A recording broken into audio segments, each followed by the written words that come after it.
السلام عليكم ورحمة الله وبركاته. إن الحمد لله نحمده ونستعينه ونستغفره ونعوذ بالله من شرور أنفسنا ومن سيئات أعمالنا.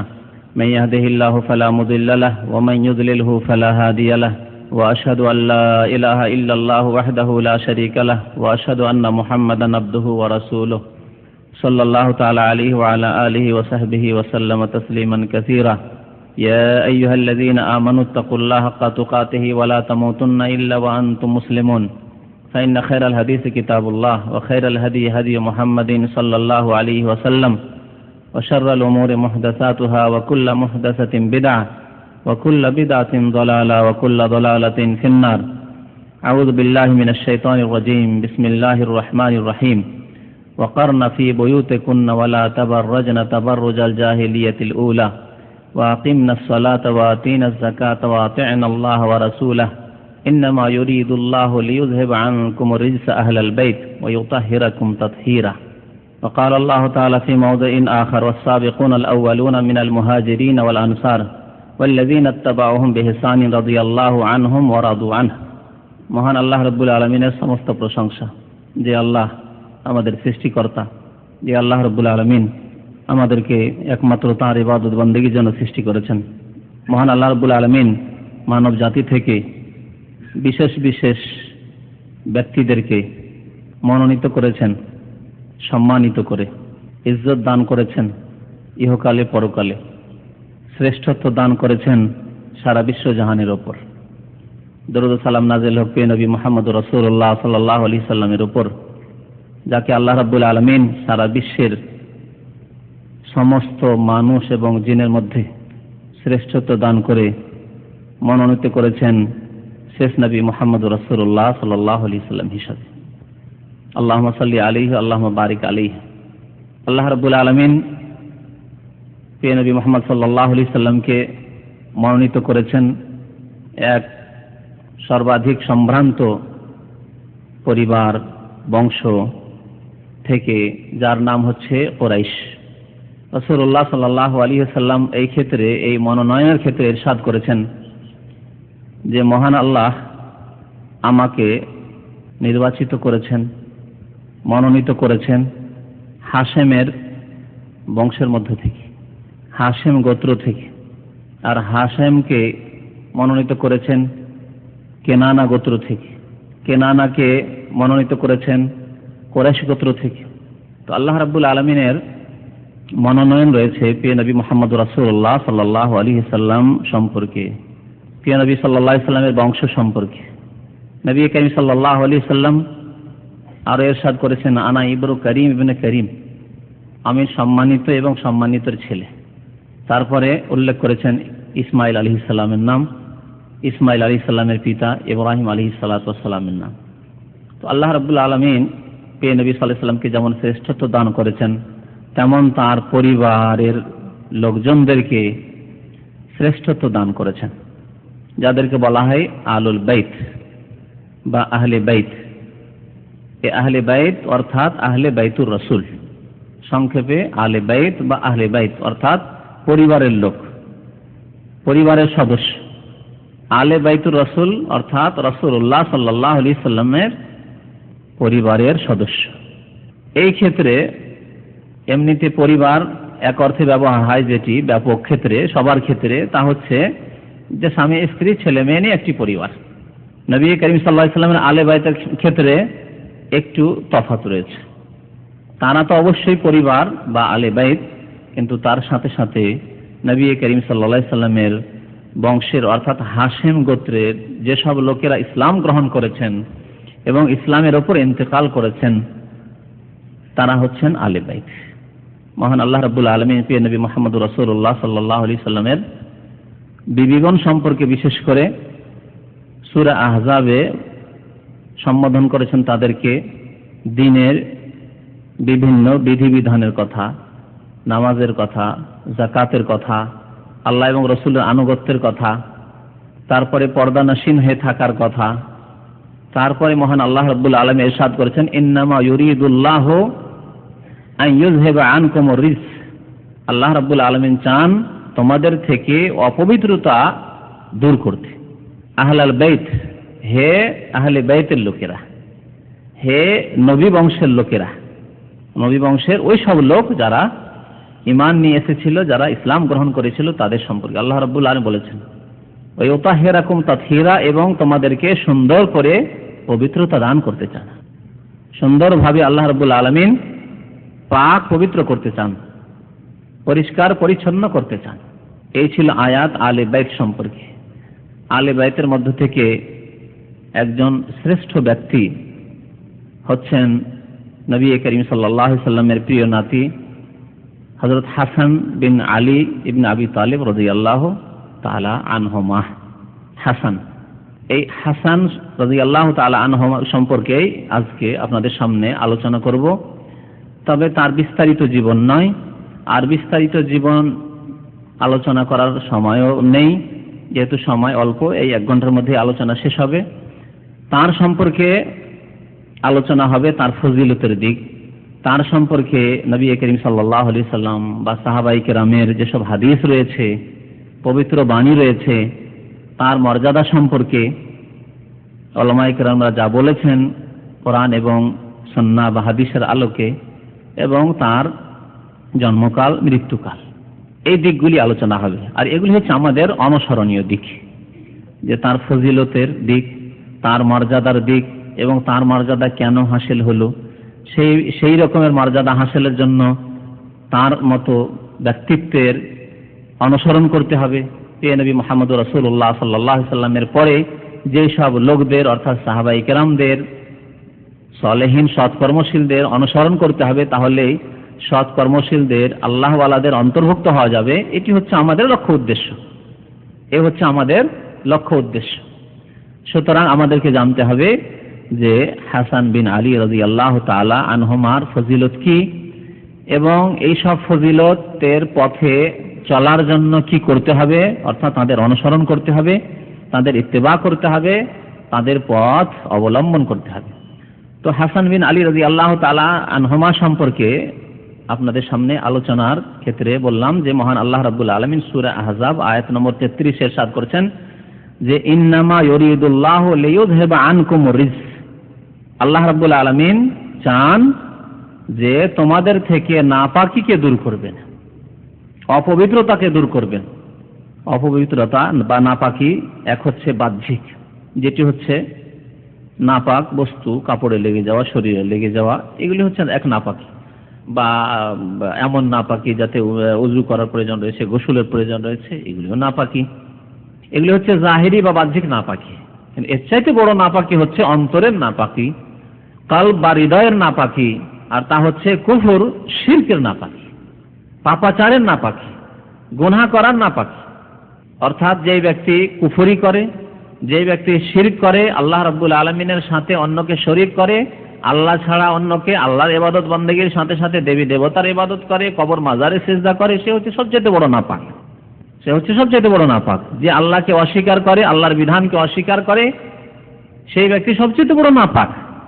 আর যে ব্যক্তি পাপ করে সে নাপাক। আর যে যত বেশি পাপ করে সে তত বেশি নাপাক।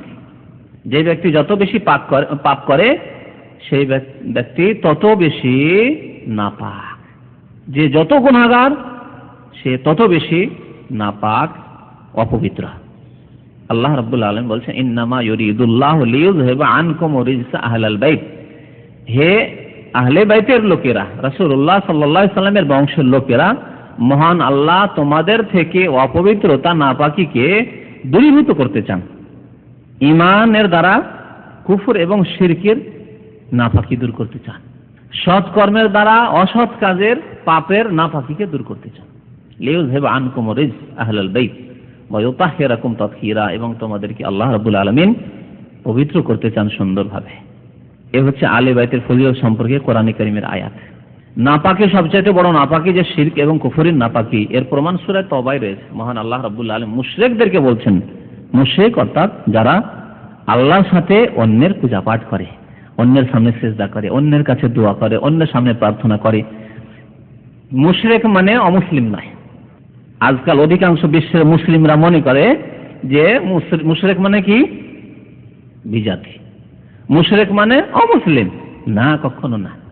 অমুসলিম মুশরিক, কিন্তু বহু মুসলিম যারা জাতিগত বা বার্থ জন্মগত মুসলিম তারা অনেকেই মুশরিক, বরং কোরআনের ভাষায় বলা হয়েছে অধিকাংশই মুশরিক। আজকে দেখুন সারা বিশ্বে এই সৌদি আরব আর এই গালফের 2-4টা কান্ট্রি বাদ দিয়ে সারা বিশ্বের মুসলিম দেশ কবর মাজার পূজায় লিপ্ত। সে দেশের প্রধান পূজা হচ্ছে কবর মাজার পূজা। গত সপ্তাহে আমাদের এক শেখ বললেন যে খবরটি আমি জানতাম না, যে ইরাকে ইমাম আবু হানিফার কবরে পূজা হচ্ছে, আব্দুল কাদের জিলানী তো বড় পীরের পূজা হচ্ছে। এখানে একটি প্রশ্ন আমার, যে মাযহাব মানার ক্ষেত্রে ইমাম আজম মানে মহান ইমাম, সবচেয়ে বড় ইমাম আবু হানিফা, আবার পীরতন্ত্রের ক্ষেত্রে তিনি কেন বড় ইমাম হতে পারলেন না? বড় ইমাম জিলানী হয়ে গেল, গৌসুল আজম কি করে? এই প্রশ্নের উত্তর চাই কবর পূজারীদের কাছে। আটরসি, মাইজভান্ডারি আর যতগুলি বাংলাদেশে কবর পূজারী আছে তাদের কাছে এই প্রশ্ন রাখবেন, যে ইমাম আজম হলো আবু হানিফা আর তার তাকলিদ করছেন, তার তাকলিদ করা ওয়াজিব, হানাফি মাযহাব মানা ওয়াজিব। তাহলে বড় পীর কি করে ইমাম আবু হানিফা না হয়ে আব্দুল কাদের জিলানী হয়ে গেলেন? আর তার নাম গৌসুল আজম। ওইদিকে ইমাম আজম, এই গৌসুল আজম। ইমাম আবু হানিফা গৌসুল আজম হতে পারতেন না? যখন মুশরিকই হয়ে গেছে এই লোকেরা, তো ইমাম আবু হানিফার পূজা করলেও মুশরিক, আর ইমাম আব্দুল কাদের জিলানীর পূজা করলেও মুশরিক। তাই কেন যে বড় ইমাম তার পূজা করে মুশরিক হলো না? তারা পূজা করছে অবশ্যই তারা, কিন্তু গৌসুল আজম আরেকজনকে করে ফেলেছে। রহস্য কি তাদের? তো যাই হোক, আজকে সারা বিশ্বের মুসলিমদের কি অবস্থা দেখুন। ইমাম আবু হানিফার পূজা করতেও তারা ছেড়ে দেয়নি। অধিকাংশ মুসলিম শিরকে লিপ্ত রয়েছে। ওমা ইউমিনু আকসারুহুম বিল্লাহ ইল্লা ওয়া হুম মুশরিকুন। বিষয়বস্তু সেদিকে নাই। আলে বাইত সম্পর্কে আল্লাহ রাব্বুল আলামিন বলেছেন যে তাদেরকে নাপাকি থেকে আল্লাহ কি করতে চান? পাক করতে চান। শিরক যে নাপাকি আর মুশরিক যে বড় নাপাক, এই কথা কোরআনে আল্লাহ রাব্বুল আলামিন বলেছেন, যে কথা বলছিলাম, ইন্নামাল মুশরিকুনা নাজাসুন। নিঃসন্দেহে মুশরিক হচ্ছে কি? নাপাক। এখানে নাজাস বলা হয়েছে, ওখানে রিজস বলা হয়েছে। আরবিতে রিজস আর নাজাস দুটোর মানে হচ্ছে নাপাক। মহান আল্লাহ এই রিজস শব্দ দিয়ে বলছেন ফাজতানিবু রিজসা মিনাল আওসান। আল্লাহ ছাড়া অন্যের পূজার নাপাকি থেকে তোমরা বেঁচে থাকো। আরে কোরআনের এই আয়াতে আল্লাহ আর রিজস মিনাল আওসান, আওসান মানে আল্লাহ ছাড়া অন্যের পূজা, দেবী দেবতার আকারেও পূজা হতে পারে, মূর্তির আকারে, আর কবর মাজারের আকারেও পূজা হতে পারে। আওসান ব্যাপক, আল্লাহ ছাড়া যে কোনো জিনিসের পূজা হলে তাকে ওয়াসান বা আওসান তার বহুবচন বলা হয়, রিজস মিনাল আওসান। তো আলে বাইতের মর্যাদা রয়েছে। এই জন্য নবী করিম সাল্লাল্লাহু আলাইহি ওয়াসাল্লাম আলে বাইত সম্পর্কে, নবী করিম বংশধর সম্পর্কে নসিহত করেছেন উম্মতকে, সদাচরণ করার, তাদের সাথে তাদের হকের খেয়াল রাখার, তাদের সম্মান প্রদর্শন করার। কিন্তু আলে বাইত সৎ হইতে হবে, তাওহীদবাদী হইতে হবে, সুন্নাতের অনুসারী হইতে হবে, তাওহীদের জায়গায় যাতে করে শিরক দখল না করে, মুশরিক না হয়। যেমন আলে রসুল বা আলে বাইতের নামে বিভিন্ন দেশে, এমনকি বাংলাদেশে আছে আওলাদে রসুল। আওলাদে রসুলের নামে কবর মাজার পূজা করছে, তাদের কোনো ফজিলত নেই। যেমন আবু জাহাল, আবু লাহাবের কোনো ফজিলত নেই কোরাইশি হওয়া সত্ত্বেও। তারা কোরাইশি কিনা? কোরাইশি হওয়া সত্ত্বেও আবু লাহাবের কোনো ফজিলত আছে? আর আবু লাহাব নবী সাল্লাল্লাহু আলাইহি ওয়াসাল্লাম আপন চাচা, কোনো ফজিলত আছে না? আল্লাহ ধ্বংসের কথা বলেছে, তাব্বাত ইয়াদা আবি লাহাব, আবু লাহাবের 2 হাত ধ্বংস হোক। ওমরাতু হাম্মালাতুল হাতাব, সে তো ধ্বংস হোক, তার স্ত্রী ধ্বংস হোক। তাহলে বোঝা গেল বংশের ভিত্তিতে কোনো ফজিলত নেই। এই জন্য নূহ আলাইহিস সালামের ছেলে কেনান কাফের, বন্যায় প্লাবিত হয়ে ডুবে ধ্বংস হলো। আল্লাহর কাছে দোয়া করতে লাগলেন নূহ আলাইহিস সালাম, আল্লাহ কঠোরভাবে নিষেধ করলেন, ওয়ালা তুখাতিবনি ফিল্লাযিনা যালামু ইন্নাহুম মুগরাকুন। জালেমদের সম্পর্কে আমার কাছে সম্বোধন করে আমাকে বলবে না, আমার কাছে দোয়া করবে না, তাদেরকে অবশ্যই ডুবিয়ে ধ্বংস করা হবে, নিষেধ করে দিলেন। এই জন্য নবী করিম সাল্লাল্লাহু আলাইহি ওয়াসাল্লাম বলেছেন যে মানুষকে বংশ উদ্ধার করতে পারে না। মান বাত্তা বিহি আমালুহু লাম ইউসরা বিহি নাসাবুহু। অত্যন্ত মূল্যবান কথা, নবী করিম সাল্লাল্লাহু আলাইহি ওয়াসাল্লামের প্রত্যেকটি কথা মূল্যবান, কিন্তু এই কথাটি এই মুহূর্তে এই বিষয়ে অত্যন্ত মূল্যবান। ওমান বাত্তা বিহি আমালুহু, কারো আমল যদি তাকে পেছন দিকে ছেড়ে দেয়, পিছিয়ে পড়া করে দেয়, তাহলে লাম ইউসরা বিহি নাসাবু, তার বংশের যে মর্যাদা তাকে কোনোদিন অগ্রগামী করতে পারবে না, আগে নিয়ে যেতে পারবে না। আমলের দিক দিয়ে অনেক পিছিয়ে পড়া, নামাজ নেই বা নামাজে রোজা থাকলে শিরক, কুফরি, কবর মাজার পূজা ইত্যাদি ইত্যাদি, ফাসিকি, পাপে লিপ্ত, তাহলে লাম ইউসরা বিহি নাসাব, বংশ কোনো কাজে আসবে না, কারো বংশ কোনো কাজে আসবে না। নবী করিম সাল্লাল্লাহু আলাইহি সাল্লামের বংশ যদি বংশের অন্তর্ভুক্ত হওয়া যদি কোনো কাজে না আসে, তাহলে অন্যদের তো প্রশ্নে ওঠে না। লাম ইউসরা বিহি নাসাব। হাসান ইবনে আলী রাদিয়াল্লাহু তাআলা আনহু সম্পর্কে আলোচনা শুরু করি। এই বংশ কাজ দিবে যেই বংশের সাথে, বংশ মর্যাদার সাথে সাথে ঈমান এবং সৎ আমল রয়েছে, আল্লাহর নেক বান্দাও সাথে সাথে, এই বংশ মর্যাদা অবশ্যই কাজে আসবে এবং আল্লাহ রাব্বুল আলামিন এর মর্যাদা রেখেছেন। তো এই হাসান রাদিয়াল্লাহু তাআলা আনহু, তার পিতার নাম জানা রয়েছে, আলীর ছেলে, মায়ের নাম ফাতেমা, নবী করিম সাল্লাল্লাহু আলাইহি সাল্লামের ছোট মেয়ে ফাতেমা রাদিয়াল্লাহু তাআলা আনহা বিন আবি তালেব, আলীর পিতা আবু তালেব ইবনে আব্দুল মুত্তালিব বিন হাশিম বিন আব্দে মানাফ। নবী করিম সাল্লাল্লাহু আলাইহি সাল্লামের একদিক থেকে আলী রাদিয়াল্লাহু তাআলা আনহুর বংশের দিক দিয়ে আলী রাদিয়াল্লাহু তাআলা নবী করিম সাল্লাল্লাহু আলাইহি সাল্লামের কে চাচাতো ভাই। যখন জামাতা হয়ে গেলেন ফাতেমা রাদিয়াল্লাহু তাআলা আনহার বিয়ের পরে, তখন জামাই হলেন তার সাথে সাথে। জন্ম হলো হাসানের। হাসানকে নবী করিম সাল্লাল্লাহু আলাইহি সাল্লামের প্রিয় নাতি রাদিয়াল্লাহু তাআলা আনহু। আল কুরাইশি আল হাশিমি, তার কুনিয়াত ছিল আবু মুহাম্মদ। মদিনায় অধিকাংশ সময় বসবাস করেছেন, এই জন্য মাদানী বলেও প্রসিদ্ধ। শহীদ রাদিয়াল্লাহু তাআলা আনহু, আল্লাহর রাস্তায় তিনি শহীদ হয়েছেন। তার জন্মকাল হচ্ছে শাবান মাসে, তার জন্ম তৃতীয় হিজরি। তৃতীয় হিজরিতে উহুদের যুদ্ধ হয়েছে আপনারা জানেন, আর এই বছরেই হাসান রাদিয়াল্লাহু তাআলা আনহুর জন্ম। তাহলে নবী করিম সাল্লাল্লাহু আলাইহি সাল্লামের ইন্তেকালের সময় হাসান রাদিয়াল্লাহু তাআলা আনহুর কত বয়স ছিল? 10 বছর। কি করে? তৃতীয় হিজরিতে জন্ম, 7 বছর বা 8 বছর। 7 বছর শেষে 8 বছরে পড়েছিলেন। কারো কারো মতে তার জন্ম হয়েছে রমজান মাসে, তবে প্রসিদ্ধ হচ্ছে শাবান মাসে তার জন্ম। কারো মতে রমজান মাসে, তৃতীয় হিজরি রমজান মাসে জন্ম হয়েছে। হাসান রাদিয়াল্লাহু তাআলা আনহু যখন জন্ম হলো, প্রথম ছেলে ফাতেমার, নবী করিম সাল্লাল্লাহু আলাইহি সাল্লামকে ফাতেমা আত-জাহরা রাদিয়াল্লাহু তাআলা আনহা বললেন যে, ইয়া রাসূলুল্লাহ, আমি আমার ছেলের কি আকিকা দেব? নবী করিম সাল্লাল্লাহু আলাইহি সাল্লাম বললেন যে, না, তুমি আকিকা দিও না, আমি আকিকা দেব। স্বয়ং নবী করিম সাল্লাল্লাহু আলাইহি সাল্লাম আকিকা জবাই করেছিলেন বা আকিকা দিয়েছিলেন প্রিয় নাতি হাসান রাদিয়াল্লাহু তাআলা আনহুর। এ সম্পর্কে হাদিস রয়েছে, আক্কা রাসূলুল্লাহ সাল্লাল্লাহু আলাইহি আনিল হাসানে ওয়াল হুসাইনে কাবশাইনে কাবশাইন। নবী করিম সাল্লাল্লাহু আলাইহি সাল্লাম হাসানের পক্ষ থেকেও এবং হোসেনের যখন পরে জন্ম হলো তার পক্ষ থেকেও 2টি করে দুম্বা আকিকা দিয়েছেন। আমাদের দেশের অনেক মূর্খ মানুষ আকিদা বলে, আকিদা নাম উচ্চারণ করতে পারে না। আমল করা তো দূরের কথা, আমলে তো ভুল হবে। যখন এই ইবাদতের নাম শুদ্ধ যার হয় না, তাহলে আমল আর কি করে ঠিক হবে? আকিকাকে অনেকে বলে আকিদা। আকিদা মানে বিশ্বাস, জানে না যে আকিদা কি। আকিকাকে বলে আকিদা। আবার আরো অন্যান্য আরো কিছু বলে আকিকা। এই আকিকা জন্মের পরে 7ম দিনেই করা সুন্নত। আরো এই হাদিসে রয়েছে নবী করিম সাল্লাল্লাহু আলাইহি সাল্লাম 7 দিনের দিনে আকিকা করেছেন। 7ম দিনে হাসান রাদিয়াল্লাহু তাআলা আনহুর আকিকা করেছেন। ইবনে হিব্বানে রয়েছে, আনাস রাদিয়াল্লাহু তাআলা আনহু বর্ণনা করেছেন, আক্কা রাসূলুল্লাহ আন হাসান ওয়া হুসাইন বিকাবশাইন। যে হাদিসটি বললাম, হাসান হুসাইনের পক্ষ থেকে 2টি করে দুম্বা জবাই করেছেন নবী করিম সাল্লাল্লাহু আলাইহি ওয়াসাল্লাম। এর সনদ সহিহ। হাসান রাদিয়াল্লাহু তাআলা আনহু দেখতে প্রিয় নবী সাল্লাল্লাহু আলাইহি সাল্লামের মতো ছিলেন, প্রিয় নবী সাল্লাল্লাহু আলাইহি সাল্লামের মতো ছিলেন।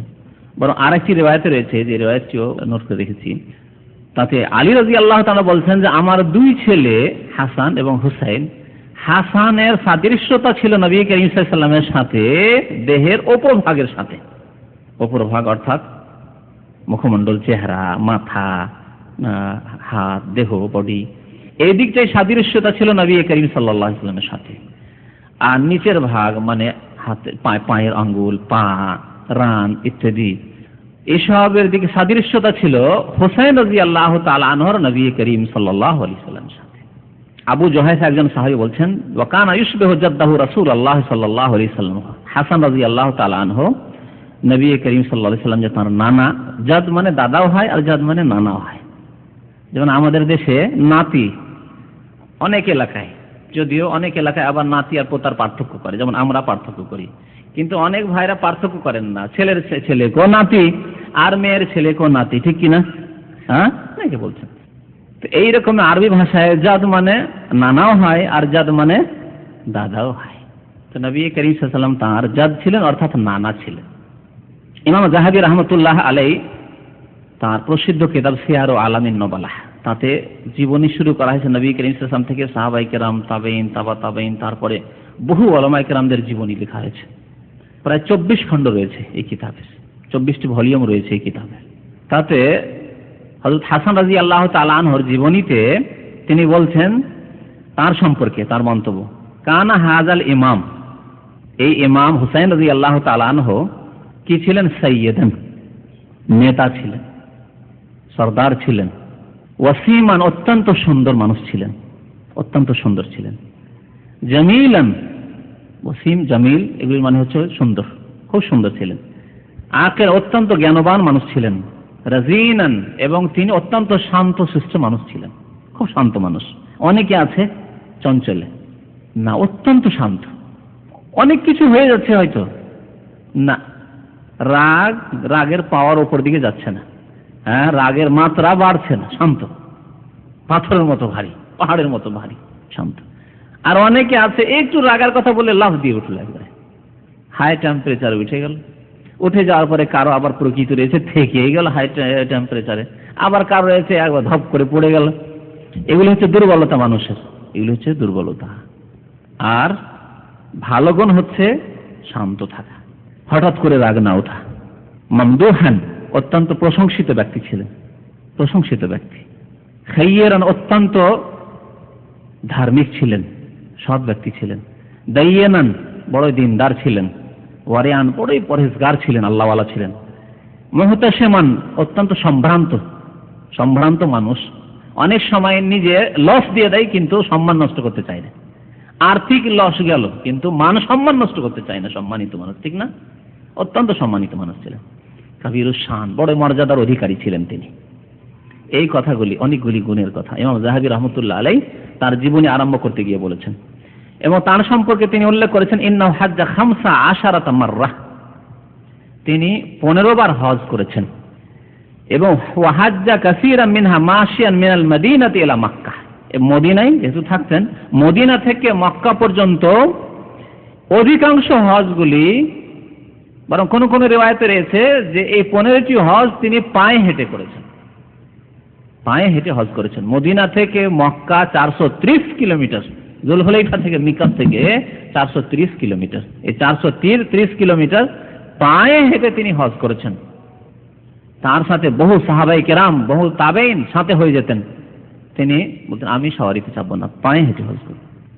তার জীবনী মর্যাদা সম্পর্কে কয়েকটি হাদিস আপনাদেরকে শোনাবো। আবুল হাওরা নামক একজন তাবেঈ তিনি বলছেন যে আমি হাসানকে একদিন বললাম রাদিয়াল্লাহু তাআলা আনহু, যে মা তাযকুরু মিন রাসূলিল্লাহ সাল্লাল্লাহু আলাইহি ওয়াসাল্লাম, আপনার কিছু স্মরণে আছে আল্লাহ রাসূল সাল্লাল্লাহু আলাইহি ওয়াসাল্লামের কিছু বাণী, কিছু কথা, বা আপনার সম্পর্কে কিছু বলেছেন, বা আপনার সাথে এরকম কিছু ঘটেছে? 7 বছর 8 বছর বয়স, তো হয়তো বা কিছু মনে আছে না আছে, স্মরণে আছে না আছে, এই চিন্তা করে তাবেঈ জিজ্ঞেস করছেন যে আপনার কিছু যদি স্মরণে থাকে, আল্লাহ রাসূল সাল্লাল্লাহু আলাইহি ওয়াসাল্লামের সাথে কোনো ঘটনা আপনার ঘটেছে, কিছু হয়েছে, কোন ক্ষেত্রে আপনার এরকম কিছু উল্লেখ করবেন, আমাদেরকে শোনাবেন। তখন তিনি বললেন যে আযকুরু আন্নী আখাযতু তামারাতাম মিন তামারিস সাদাকাহ, আমার একটি ঘটনা খুব ভালো করে স্মরণ আছে, যে একবার আমি যাকাতের একটি খেজুর নিয়ে নিই, যে হাদিসটি অনেকবারই আপনাদেরকে শুনিয়েছি। যাকাতের একটি খেজুর আমি নিয়ে নিই, খুব খিদায় ছিলাম, ফাজআলতুহা ফি ফিয়া, তারপরে সাথে সাথে মুখে দিয়ে নিয়েছি, নিয়ে মুখে দিয়ে নিয়েছি। ছোট বাচ্চাদের কাজ কি, হ্যাঁ, আজে বাজে জিনিস তো মুখে দিয়ে নেয়। তো তিনি খেজুর খিদায় রয়েছেন, ছোট ছেলে, নিয়ে যাকাতের খেজুর নিয়ে মুখে দিয়ে ফেলেছেন। নাযাআহা রাসূলুল্লাহ সাল্লাল্লাহু আলাইহি ওয়াসাল্লাম বিলুআবিহা, নবী করিম সাল্লাল্লাহু আলাইহি ওয়াসাল্লাম আঙ্গুল ভরে মুখের মধ্যে থুথু সহ বের করে ফেললেন সাথে সাথে। আরেকটি হাদিসে রয়েছে নবী করিম সাথে সাথে বলেন কিস কিস, ছি ছি ছি ছি ছি, ছোট ছেলেদেরকে ছি ছি বলে সাথে সাথে ফেলে দিব, বুঝবে না যে ভালো না মন্দ, আব্বা বা আম্মা বড়রা কেউ বলছে ছি ছি মানে খারাপ জিনিস আছে, ফেলে দিবে সাথে সাথে। তো এই কথাটি অন্য হাদিসে রয়েছে, নবী করিম সাল্লাল্লাহু আলাইহি ওয়াসাল্লাম এরকম করলেন, বা হাত দিয়ে বের করে ফেলে দিলেন। ফাজআলহা ফিত তামার, বের করে নিয়ে যে খেজুর ছিল, সাদাকার খেজুর, যাকাতের খেজুর, তাতে ফিরিয়ে রেখে দিলেন নবী করিম সাল্লাল্লাহু আলাইহি ওয়াসাল্লাম। ফাকিলা ইয়া রাসূলুল্লাহ, সাহাবায়ে কেরাম আশেপাশে ছিলেন, জিজ্ঞাসা করলেন, ইয়া রাসূলুল্লাহ, আল্লাহ রাসূল, ছোট ছেলে আর একটি খেজুর মুখে দিয়েছিল, এমন কি বা হয়েছিল, খেজুরটি কেন ফেলাই দিলেন? ওয়ামা কানা আলাইকুম মিন হাযিহি তামারা লিহাযা সাবী, ছোট ছেলে আর একটি খেজুর মুখে দিয়েছিল, কেন ফেলিয়ে দিলেন এই খেজুরটি? নবী করিম সাল্লাল্লাহু আলাইহি ওয়াসাল্লাম বললেন, ইন্না আলু মুহাম্মদ, আমরা হচ্ছি মুহাম্মদ সাল্লাল্লাহু আলাইহি সাল্লামের বংশধর। লা তাহিল্লু লানা সাদাকাহ, আমাদের জন্য যাকাত সাদকা হালাল নয়, বরং হারাম আমাদের জন্য। তাদের কথা তো বাদ দেন যে তাদের ছেলেমেয়েরা কি খাচ্ছে না খাচ্ছে, ঠিক কিনা? কিন্তু যারা নিজেরা পাঁচ ওয়াক্ত নামাজি, আল্লাহকে ভয় করেন, পরকাল সম্পর্কে চিন্তাশীল, তাদের অনেকেই রয়েছেন যাদের শিথিলতা রয়েছে ছেলে মেয়েদের তরবিয়তের ক্ষেত্রে। নিজে হারাম খাবেন না, কিন্তু ছেলে মেয়েদের ক্ষেত্রে ছোট ছেলে করেছে, কারো গাছের আম পেড়ে খেয়ে নিচ্ছে, কারো গাছের আর কিছু লিচু পেড়ে খেয়ে নিচ্ছে, কারো গাছের আর কোনো ফল খেয়ে নিচ্ছে, যা ছোট ছেলেই তো করেছে। ছেলেকে শাসন না করে আরো অজুহাত অন্যরা যদি আপনার কাছে অভিযোগ করতে আসে যে আপনার ছেলেই কাজ করেছে, তো আপনি ছেলেকে শাসন না করে আরো কি করেন? ছোট ছেলে, নাবালক ছেলে, বুঝলে কি করতো, এই কথা আপনি বলবেন না, শেখাবেন তাকে। বাবা তা হারাম, কারো বিনা অনুমতিতে কারো ধন সম্পদ খাওয়া, কারো ফল খাওয়া হারাম, এ শেখাতে হবে আপনাকে। নবী করিম সাল্লাল্লাহু আলাইহি ওয়াসাল্লামের এই সুন্নাত থেকে, এই হাদিস থেকে আমরা কি শিখতে পারলাম? যে ছোট্ট ছেলে হলেও, 2 বছর 3 বছর 4 বছরের ছেলে হলেও এই ক্ষেত্রে হালাল এবং হারামে সম্পর্কে সজাগ থাকতে হবে। এই ছিল একটি হাদিস। হাদিসটি মুসনাদ আহমদে রয়েছে, আবু দাউদ, নাসাঈ, তিরমিজি বহু হাদিসে রয়েছে। আলী রাদিয়াল্লাহু তাআলা আনহু, হাসানের পিতা, বলছেন যে কুনতু রাজুলান উহিব্বুল হারব, আমি এমন এক মানুষ যে ছোট কাল থেকে যুদ্ধ পছন্দ করতাম। মানুষের প্রকৃতি থাকে না, যুদ্ধ পছন্দ করতাম, জাহিলিয়াতের যুগ থেকে লড়াই পছন্দ করতাম, লড়াই করা, কুস্তি করা, মারামারি করা এই পছন্দ করতাম। কুনতু উহিব্বুল হারব, হারব মানে কি? যুদ্ধ। আর আরবরা ছেলে মেয়েদের নাম হারব রাখতো, ভালো নিয়ে তো রাখতো যে আমার ছেলে কি হবে, বীর পুরুষ হবে, আর বংশের উপর কোথাও যদি জুলুম অত্যাচার হয় তাহলে যুদ্ধ করতে পারবে, প্রয়োজনে যুদ্ধ করতে পারবে, এই জন্য হারব রাখতো। দেখুন আবু সুফিয়ানের বাবার নাম হারব, আবু সুফিয়ান যে হারব, নবী করিম সাল্লাল্লাহু আলাইহি ওয়াসাল্লামের শ্বশুর আবু সুফিয়ান, তার পিতার নাম হারব বিন উমাইয়া, এর থেকে বলা হয় উমাইয়া গোত্র বলা হয় মুআবিয়া রাদিয়াল্লাহু তাআলা আনহুর বংশধরকে।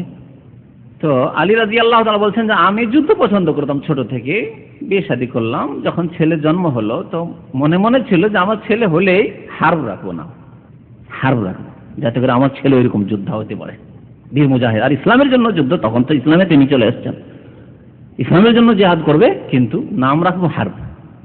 নবী করিম সাল্লাল্লাহু আলাইহি ওয়াসাল্লাম জানতে পারলেন, বলেছেন না, হারব নাম রাখা চলবে না।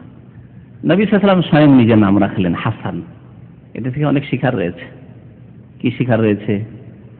আপনি ছেলে মেয়ের বাবা হচ্ছেন, আপনার শ্বশুর মশাই অথবা আপনার আব্বা নাম রাখতে আগ্রহী, আপনার ছেলের নাম, ওদের কিন্তু খুশি আপনার চাইতে বেশি। তা অনেকেই হয়তো ওই বয়সে পৌঁছলে বুঝবেন, কিন্তু আমি বুঝতে পারছি ছেলে মেয়েদের ছেলে মেয়ে হলে তারা খুব খুশি হয়, ছেলের বাবার চাইতে ছেলের মায়ের চাইতে তারা বেশি খুশি, দাদা নানা তারা বেশি খুশি হন। সুতরাং তাদের আকাঙ্ক্ষা থাকে যে আমরা নাম রাখবো। তারা যদি ভালো নাম চয়েস করেন অবশ্যই নাম সেগুলি আপনি রাখবেন। আর যদি খারাপ নাম চয়েস করেন, হতে পারে যে সেই রকম জ্ঞান নেই দিন সম্পর্কে, তাহলে খারাপ নাম চয়েস করে ফেলেছেন, সেই ক্ষেত্রে আপনি পরামর্শ দেবেন যে আব্বা এই নামটি না রেখে এই নামগুলি রাখলে ভালো হতো মনে হয়, এই নামের চাইতে ওই নামগুলি অর্থপূর্ণ নাম, ভালো নাম, পরামর্শ দেবেন। কিন্তু একবার রিজেক্ট করে দেবেন না যে না কিছু বুঝেন না, এসব নাম রেখে দিয়ে বসে আছেন, কি জানেন আপনি এই সম্পর্কে, ইসলাম সম্পর্কে, ভালো নাম সম্পর্কে জানেন কিছু আপনি? না, এরকম ধমক দিয়ে কথা বল, আল্লাহ তাকুল্লাহুম্মা উফ, ও করে কথা বলা যাবে না, তাহলে এইভাবে কথা বলা ঠিক হবে না। তাদের মনকে কষ্ট দেওয়া, সম্মানের সাথে সৎ পরামর্শ, ভালো পরামর্শ দিতে হবে। নবী করিম সাল্লাল্লাহু আলাইহি ওয়াসাল্লাম হাসান নাম রাখলেন। বলছেন আলী রাদিয়াল্লাহু তাআলা, ফাসাম্মাহু রাসূলুল্লাহ সাল্লাল্লাহু আলাইহি ওয়াসাল্লাম আল হাসান, নবী করিম সাল্লাল্লাহু হারব নাম পছন্দ করলেন না, হাসান নাম রাখলেন। ফালাম্মা ওয়ালিদ আল হুসাইন, হুসাইনের আবার যখন জন্ম হলো, আলী রাদিয়াল্লাহু তাআলা কিন্তু ইচ্ছা খুব যে একটা ছেলের নাম হারব রাখবই। বলছেন যে আমার আবার ইচ্ছা হলো, হামামতু আন উসাম্মিয়া হারবান, আবার হারব নাম রাখার ইচ্ছা হলো। ফাসাম্মাহু রাসূলুল্লাহ আল হুসাইন, নবী করিম সাল্লাল্লাহু আলাইহি ওয়াসাল্লাম তার নাম রেখে দিলেন হুসাইন। ওয়াকাল ইন্নী সাম্মাইতু ইবনি হাযাইনি বিইসমি ইবনাই হারুন শাব্বার ওয়া শুব্বাইস। রাসূলুল্লাহ সাল্লাল্লাহু আলাইহি ওয়াসাল্লাম ওই প্রসঙ্গে বলেছিলেন যে আমি আমার এই দুই ছেলের নাম, তাহলে বোঝা গেল নাতিদেরকে ছেলে বলা যেতে পারে, নবী সাল্লাল্লাহু আলাইহি ওয়াসাল্লাম ইবনি বলেছেন, আমার এই দুই ছেলের নাম রাখবো হারুন নবী আলাইহিস সালামের অনুকরণে। তার দুই ছেলের নাম তিনি রেখেছিলেন, একটার নাম সাব্বার রেখেছিলেন আর একটার নাম সুব্বাইর রেখেছিলেন, আর হাসান হোসেন আমি ওইভাবে নাম রাখলাম তার অনুকরণে। হাদিসটি তাবরানীতে রয়েছে।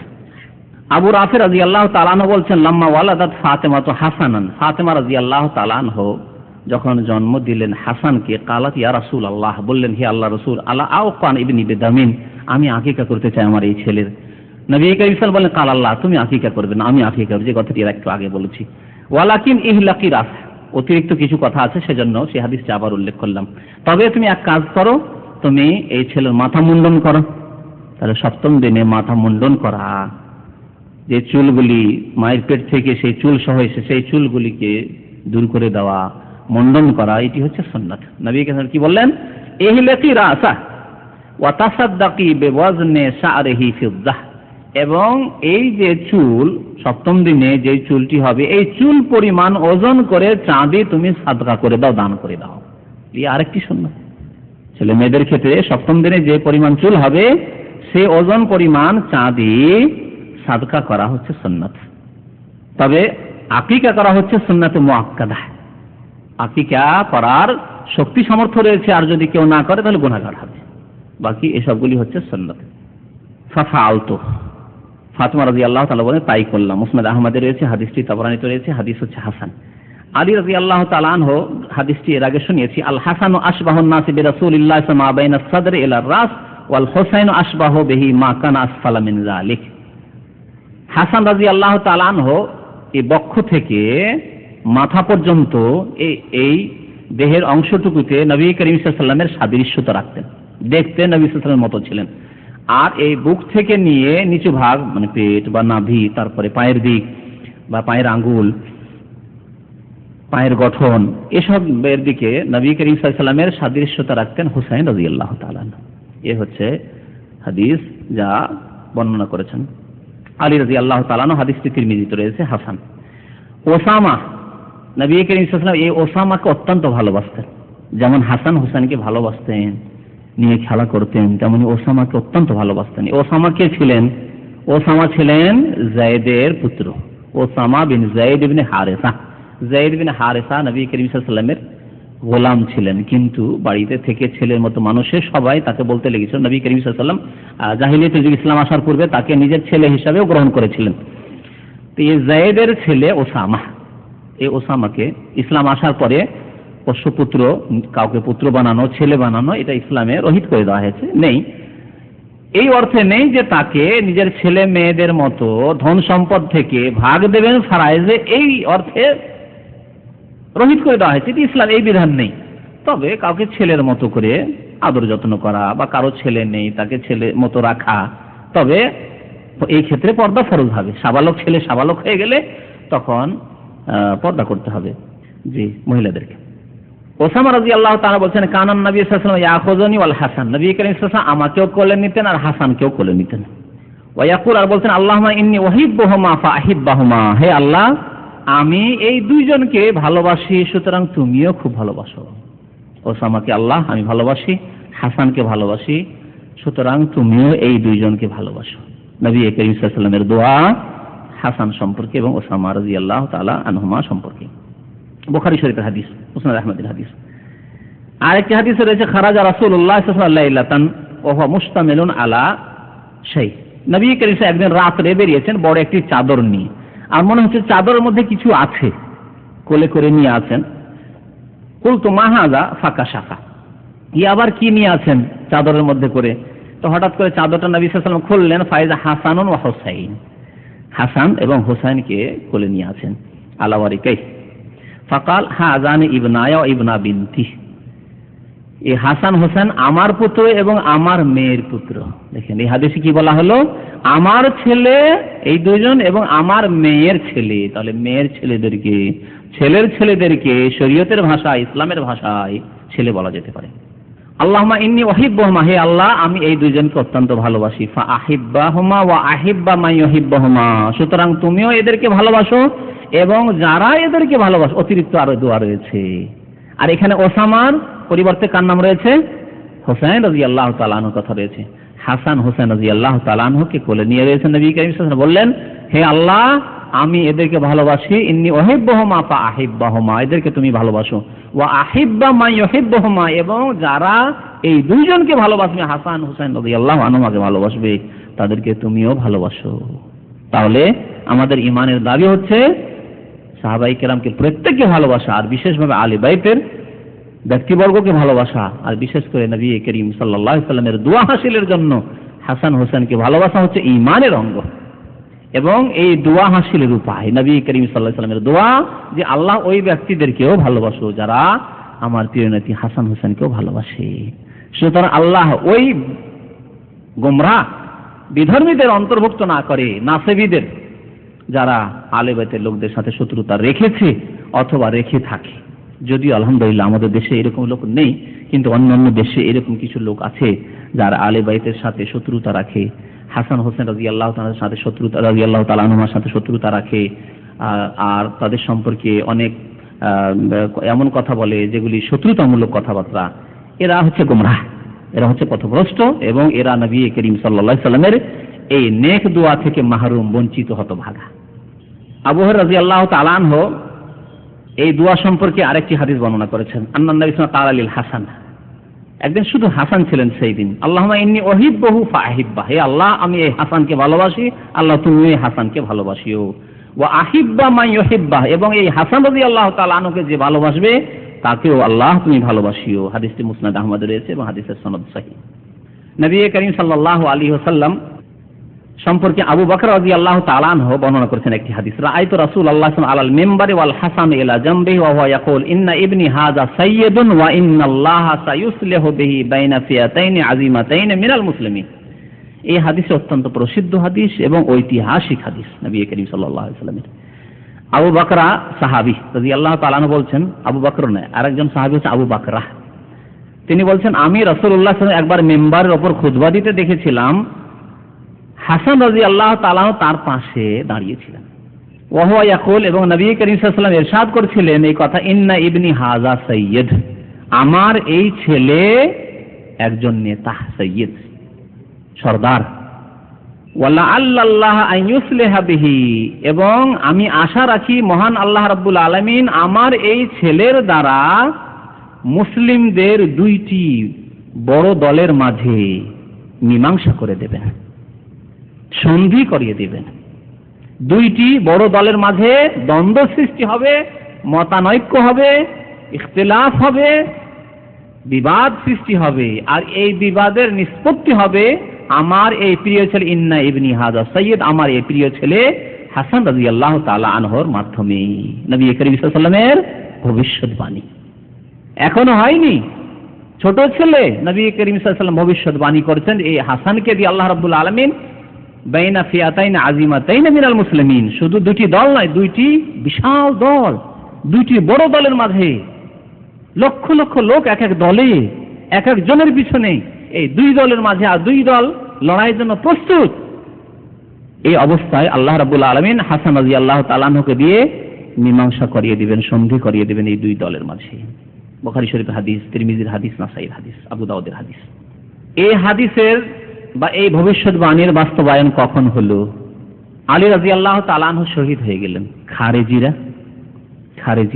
আর এই খারেজিদের দল হচ্ছে আজকালকার সন্ত্রাসী মুসলিম দেশে যারা মুসলিমদেরকে খুন করছে, এরা হচ্ছে তাদের দল। এই খারেজিরা পরিকল্পনা তৈরি করে আলী রাদিয়াল্লাহু তাআলা আনহু ফজর নামাজের জন্য আসছিলেন মসজিদে, কুফার মসজিদের উদ্দেশ্যে। কুফায় ছিলেন তখন, যেহেতু তিনি রাজধানী কুফায় নিয়ে চলে গেছেন তার জীবদ্দশায়। কুফার মসজিদে যেতেই তাকে শহীদ করা হয়েছিল রাদিয়াল্লাহু তাআলা আনহু। তারপরে খেলাফতের বায়াত হলো, শপথ হলো হাসান রাদিয়াল্লাহু তাআলা আনহুর সাথে। প্রায় 6 মাস খানেক খলিফা থাকলেন, কিন্তু ঐক্যমত হলো না। আলী রাদিয়াল্লাহু তাআলা আনহু যতদিন বেঁচে ছিলেন ততদিন মুআবিয়া রাদিয়াল্লাহু তাআলা আনহু খেলাফতের দাবি করেননি, তবে তার দাবি অন্য ছিল।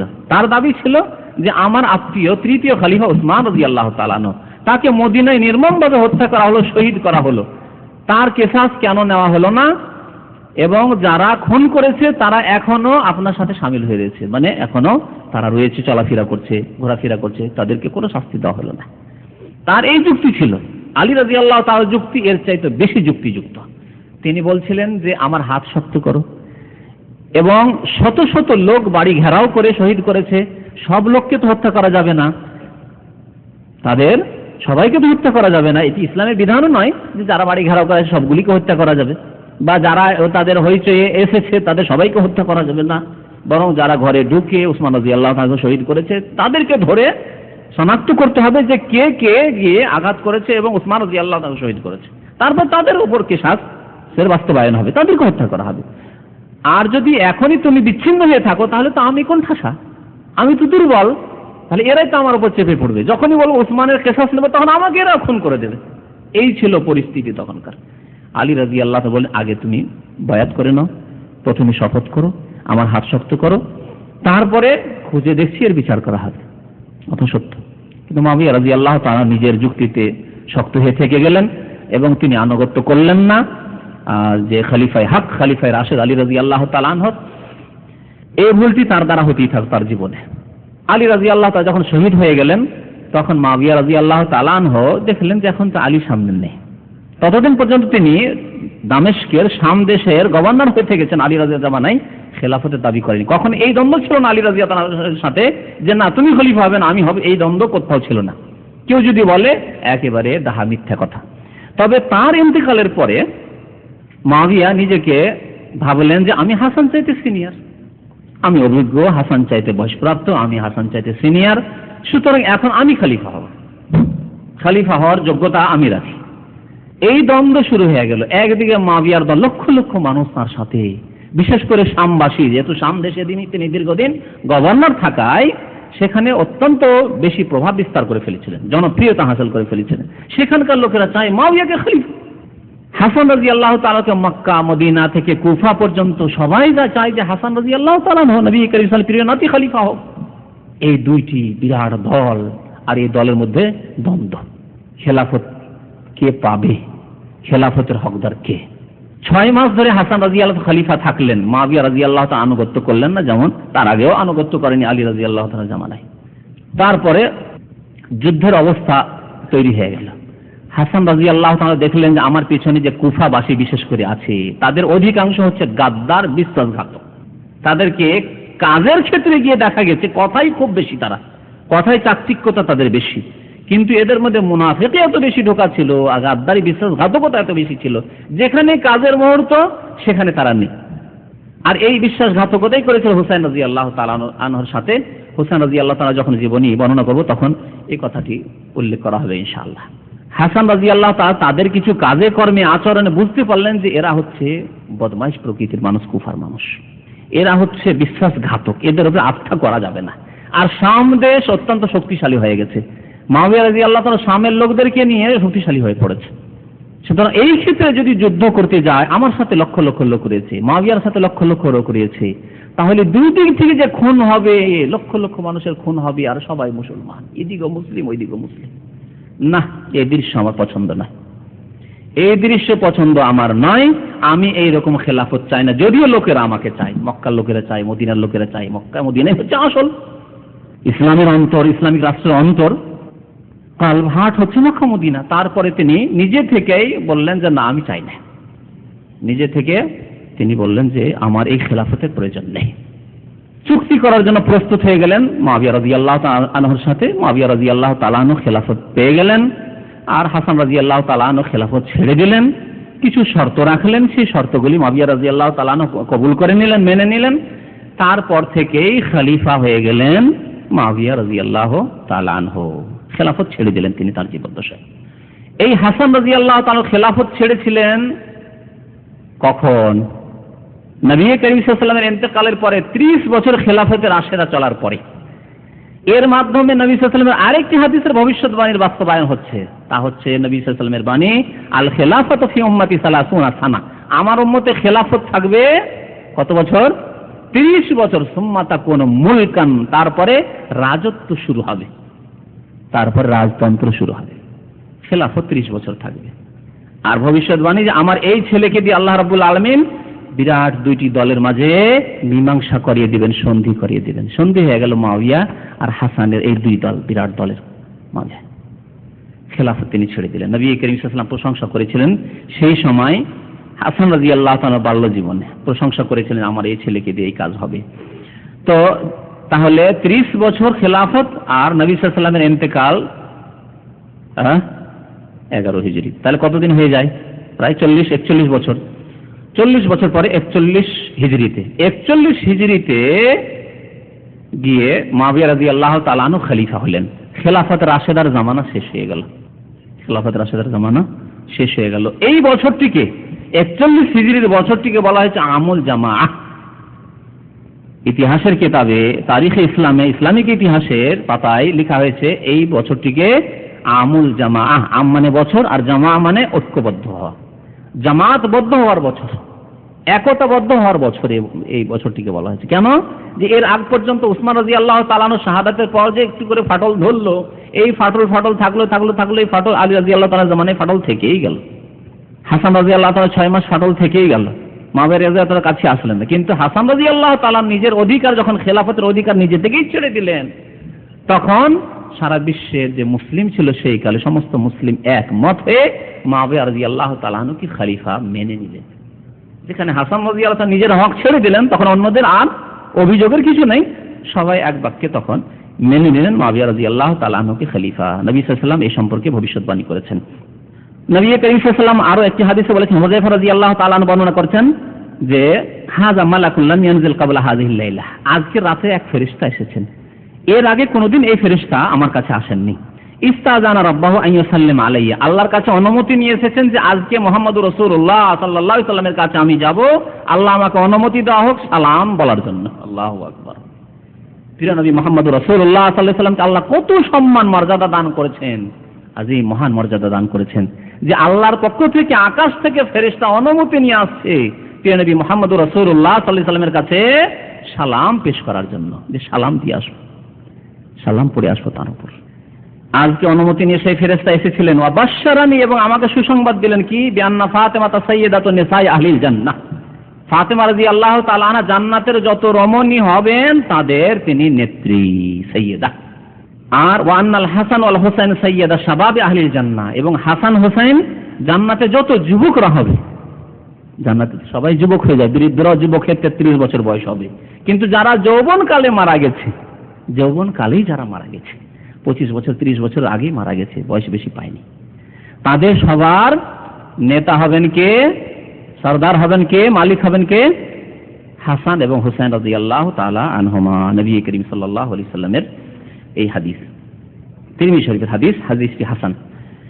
বুরাইদা রাদিয়াল্লাহু তাআলা আনহু বলছেন যে রাসূলুল্লাহ সাল্লাল্লাহু আলাইহি ওয়াসাল্লাম একদিন খুতবা দিচ্ছিলেন, কানা রাসূলুল্লাহ সাল্লাল্লাহু আলাইহি ওয়াসাল্লাম ইয়াখতুব ফাআকবাল আল হাসান ওয়াল হুসাইন, হঠাৎ করে হাসান হুসাইনকে দেখলেন যে ছোট্ট ছেলে, একবার আছাড় খাচ্ছেন, পড়ে যাচ্ছেন, আবার একবার দাঁড়াচ্ছে, একবার আসছে, এইভাবে নবী সাল্লাল্লাহু আলাইহি ওয়াসাল্লামের দিকে আসার চেষ্টা। ছোট ছেলেরা যেমন হয়, যেখানে বুঝতে পারে যে বাবা মা আছে বা নানা নানি আছে, দাদা দাদি আছে, আসার চেষ্টা করেন, ওইভাবে তারা আসছেন। নবী সাল্লাল্লাহু আলাইহি ওয়াসাল্লামের খুতবা চলছে, আলাইহিমা কামিসানে আহমারানে, লাল জামা পরে রয়েছেন, একবার পড়ে যাচ্ছেন আবার উঠছেন, ইয়াকুমান ইয়াফিরান ওয়া ইয়াকুমান ফানাজালা ফাআখাযা। নবী করিম সাল্লাল্লাহু আলাইহি ওয়াসাল্লাম খুতবা ছেড়ে দিয়ে মেম্বার থেকে নেমে গেলেন এবং তাদেরকে কোলে তুলে নিলেন।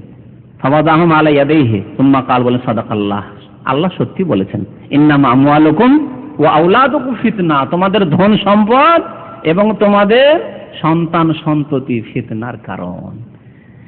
এই দুইজনকে আমি দেখলাম যে বারবার আছাড় খাচ্ছে, পড়ে যাচ্ছে, আবার উঠছে, পড়ে যাচ্ছে, উঠছে, আর আমার আওয়াজ শুনে আমার কাছে আসার চেষ্টা করছে। আমি আর ধৈর্য ধরতে পারলাম না, আমি আর বক্তব্যকে কন্টিনিউ করতে পারলাম, খুতবা চালাতে পারলাম না, নেমে গেলাম খুতবা থেকে। ফালাম আসরের সুম্মা আখাযা ফি খুতবাতে, তারপরে আবার নবী করিম সাল্লাল্লাহু আলাইহি ওয়াসাল্লাম পুনরায় খুতবা শুরু করলেন। হাদিসটি তিরমিজি শরীফের, হাদিসটি হাসান। আবু হুরায়রা রাদিয়াল্লাহু তাআলা, সাহাবারা কত মর্যাদা দান করতেন হাসান রাদিয়াল্লাহু তাআলা আনহু বা আলী বাইতের।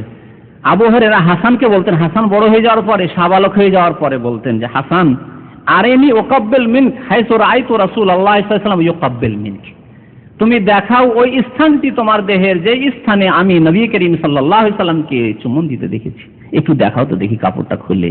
আর তারপরে তিনি চুম্বন দিতেন, কাপড়টা উঠাতে বলতেন, জামাটা উঠাতে বলতেন, জামাটা যখন উঠিয়ে নিতেন, আর দেখবেন ছোট ছেলেদের নাভিতে চুম্বন দেয়, পেটে চুম্বন দিয়ে হেসে ওঠে, তো নাভিতে চুম্বন দিতেন নবী করিম সাল্লাল্লাহু আলাইহি ওয়াসাল্লাম হাসান রাদিয়াল্লাহু তাআলা আনহু। আবু হুরায়রা বলছেন যে আমি কাপড়টা উঠাতে বলতাম, আর যখন কাপড়টা একটু উঠাতেন জামাটা, তখন আমি তার নাভিতে চুম্বন দিতাম। আল্লাহু আকবার। কিভাবে সাহাবায়ে কেরামরা সম্মান প্রদর্শন করতেন আলী বাইতের। ক্ষেত্রে। আরেকটি বর্ণনা শোনায় আমর ইবনে আল-আসাম, তিনি বলছেন তাবেঈ হাসানকে একদিন বলছেন, হাসান রাদিয়াল্লাহু তাআলা আনহুকে, এই কথাটি এই শিয়া রাফেজীদের ক্ষেত্রে অত্যন্ত গুরুত্বপূর্ণ। ইন্না শিয়াতা তাজামা আন্না আলিয়ান মাবউসুন ক্বাবলা ইয়াউমিল কিয়ামা, সেই যুগে শিয়াদের গুমরাহি শুরু হয়ে গেছিল। কিছু কিছু শিয়া, যারা শিয়া মানে আজকালকার শিয়ার মতো শিয়া, তখন কিছু কিছু জন্মাতে শুরু হয়েছিল। শিয়ার শাব্দিক অর্থ হচ্ছে সহযোগী। তো যারা সত্যিকার আলী রাদিয়াল্লাহু তাআলা আনহুর সহযোগী ছিল তারা শিয়া এই অর্থে, কিন্তু তারা আবু বকর, ওমর, উসমান তাদেরকে গালাগালি করতেন না, অন্যান্য সাহাবীদেরকে গালাগালি করতেন না, মা আয়েশা রাদিয়াল্লাহু তাআলা আনহাকে গালাগালি করতেন, অকথ্য ভাষা বলতেন না তাদের সামনে, তারা ওই রকম ছিলেন। কিন্তু কিছু গোমরা শিয়া তখনও দেখা দেওয়া শুরু হয়েছিল। তাদের একটি আকীদা কি ছিল যে আলী রাদিয়াল্লাহু তাআলা আনহু শহীদ হলে কি হবে, আবার পৃথিবীতে পুনরায় ফিরে আসবেন। আলী রাদিয়াল্লাহু তাআলা আনহু আবার পৃথিবীতে ফিরে আসবেন দুনিয়াতে কিয়ামতের আগে। শিয়া রাফেজীদের আকীদা এরকম আছে যে তাদের ইমাম ফিরে আসবেন, আসার পরে সারা বিশ্বের শিয়া রাজত্ব কায়েম হবে। ইসলামিক রাজত্ব না, তাদের রাফেজি শিয়া ইরানি রাজত্ব কায়েম হবে। এ হচ্ছে ইরানি রাফেজি শিয়াদের আকীদা, বা যে সব দেশে রাফেজি শিয়া রয়েছে তাদের এই আকীদা। তো এই আকীদার খণ্ডন রয়েছে হাসান রাদিয়াল্লাহু তাআলা আনহুর পবিত্র বাণী থেকে। স্বয়ং হাসান রাদিয়াল্লাহু তাআলা আনহু, যিনি তাদের দ্বিতীয় ইমাম তাদের ধারণায় শিয়া রাফেজীদের, তিনি কি বলছেন শুনুন। তাকে যখন জিজ্ঞাসা করা হলো যে শিয়াদের ধারণা আন্না আলিয়ান মাবউসুন ক্বাবলা ইয়াউমিল কিয়ামা, কিয়ামতের পূর্বেই আলীকে আবার প্রেরিত করা হবে, দুনিয়াতে আবার আসবেন তিনি ফিরে, এ কথা কি ঠিক? কাকে জিজ্ঞাসা করা হচ্ছে? আলী রাদিয়াল্লাহু তাআলার ছেলেকে হাসানকে জিজ্ঞাসা করা হচ্ছে। তিনি বললেন কাযাবু আল্লাহ, আল্লাহর কসম করে বলছি এই শিয়ারা মিথ্যুক, মিথ্যা কথা বলছে। কাযাবু আল্লাহ, আল্লাহর কসম করে বলছি এরা মিথ্যুক, আলী আবার ফিরে আসবে। তারপরে তিনি বলেন মা হাওলা বিশিয়া, এরা আমাদের সহযোগী নয়, আমাদের শত্রু এরা। এখানে শিয়ার অর্থ হচ্ছে সহযোগী, এরা আমাদের সহযোগী নয়, আলে বাইতের সহযোগী নয়, এরা হচ্ছে দুশমন, শত্রু। তারপরে তিনি বললেন যে লাউ আলেমনা আন্নাহু মাবউস, যদি আমরা এই বিশ্বাস রাখতাম আর জানতাম আল্লাহ রাসূলের পক্ষ থেকে যে আলী রাদিয়াল্লাহু তাআলা পুনরায় ফিরে আসবেন, তাহলে মা যাওয়াজনা নিসা ওয়ালা তাসামনা মালা, তাহলে তার বিবিরা যখন তিনি শহীদ হন, একাধিক স্ত্রী ছিল তখন। ফাতেমা রাদিয়াল্লাহু তাআলা আনহার তো ইন্তেকাল আগেই হয়ে গেছে, আলী রাদিয়াল্লাহু তাআলা আনহার আগেই, কিন্তু পরে যে সব বিবি ছিলেন, একাধিক বিবি ছিলেন আলী রাদিয়াল্লাহু তাআলা আনহার কাছে। তিনি বলছেন যে তাই যদি জানতাম যে আবার আব্বা ফিরে আসবেন, তাহলে তার বিবিদের অন্য জায়গায় বিয়ে দেওয়া জায়েজ হতো। ফিরে আসবেন, আব্বা আসবেন, তো বিবিরা থাক। যদি জানতাম যে আবার আমার আব্বা ফিরে আসবেন পৃথিবীতে, তাহলে কখনো আমার সৎ আম্মাদের বিয়ে দিতাম না অন্য জায়গায়, নিজেরাই বিয়ে দিয়েছেন সৎ আম্মাদের। ওয়ালাক্তাসামনা মালাহ, আর তার ধন সম্পদে ভাগ বন্টন করতাম না, আসবেন তো তিনি, সুতরাং তার ধন সম্পদের প্রয়োজন রয়েছে। আর আমাদের হকে বা কোথায়, তিনি যখন আবার ফিরে আসবেন তাহলে কি করে বা ভাগ করতে পারি, ভাগ করতাম না। কত সুন্দর কথা। আর আজকে রাফেজি শিয়ারা এই দোহাই পেড়ে, মিথ্যা দোহাই পেড়ে আলী রাদিয়াল্লাহু তাআলা হাসান হোসেনের আর ফাতেমার দোহাই পেড়ে কুফরি, শিরক, কবর, মাজার পূজা, এই কবর মাজার পূজায় যে সুন্নি মুসলমান কবর পূজারীদের মধ্যে এসেছে, আটুজি, মাঝভান্ডারি, আরো যে সব জাতি রয়েছে এই সুফিজমে যারা বিশ্বাসী, তাদের মধ্যে এই শিয়া রাফেজি থেকে এসেছে। এই ধর্মটি শিয়া রাফেজিদের থেকে এসেছে, আর শিয়া রাফেজিরা এই ধর্ম নিয়ে এসেছে ইহুদিদের থেকে। তাহলে কবর মাজার পূজার ধর্ম কোত্থেকে এসে বুঝতে পারলেন? ইহুদিদের থেকে এসছে এই ভ্রান্ত আকীদা, কুফরি আকীদা শিয়াদের মধ্যে, আর শিয়াদের থেকে এসছে এই কবর পূজারীদের মধ্যে, বেরেলভিদের মধ্যে, রেজভিদের মধ্যে। তার সম্পর্কে এখন ইন্তেকালের কথা বলি। তার ইন্তেকাল হয়েছিল শাহাদাতের ইন্তেকাল, তাকে বিষ দেওয়া হয়েছিল। উমাইয়া বংশের লোকেরা নেতৃত্বে ছিল, তাদের কেউ শত্রুতা করে বিষ দিয়ে, বারবার বিষ দিয়েছে, একবার না। আল্লাহ রাব্বুল আলামিন তাকে এই ক্ষমতা হায়াত যেহেতু রেখেছিলেন, বারবার তাকে বিষ দেওয়া হয়েছিল, বিষ পান করেছেন, কিন্তু কোনোদিন তার উপর বিষ আক্রমণ করতে পারেনি এবং তার ইন্তেকাল হয়নি। সর্বশেষ যে বিষ দেওয়া হয়েছিল তাতে তার ইন্তেকাল, যখন ইন্তেকালের সময় চলে এসেছে, আল্লাহ রাব্বুল আলামিন ফয়সালা করেছেন যে ইন্তেকালের সময় চলে এসেছে, সময় এখন পৃথিবীতে শেষ হাসানের, তারপরেই তার ইন্তেকাল হয়েছে এই বিষের মাধ্যমে। এই বিষ দেওয়া হয়েছিল যাদের পক্ষ থেকে, আল্লাহ ভালো জানে তাদের সম্পর্কে। তবে এই ক্ষেত্রে মারওয়ান নামক যে ব্যক্তি ছিল, এদের হাত ছিল, এ সম্পর্কে এতটুকু জানা যায়, আল্লাহু আলাম। কাতাদা বলছেন কালাল হাসান লিল হুসাইন, হোসেন তখন বেঁচে রয়েছেন। হাসান বলছেন হোসেনকে, ছোট ভাইকে, কাদ সুকিতু সুম্মা গায়রা মাররা, বহুবার আমাকে বিষ দেওয়া হয়েছে, ওয়ালাম উসকা মিসলা হাযিহি, তবে এইবারে যে আমাকে বিষ দেওয়া হয়েছে এর মতো শক্ত বিষ এর আগে কখনো দেওয়া হয়নি, আর বরদাস্ত করতে পারছি না। ইন্নী লা আদাউ কাবাদি, আর মনে হচ্ছে আমার কলিজা জ্বলে টুকরো হয়ে নেমে যাচ্ছে, মনে হচ্ছে পেশাব পায়খানার সাথে কলিজা টুকরো হয়ে জ্বলে গলে নেমে যাচ্ছে।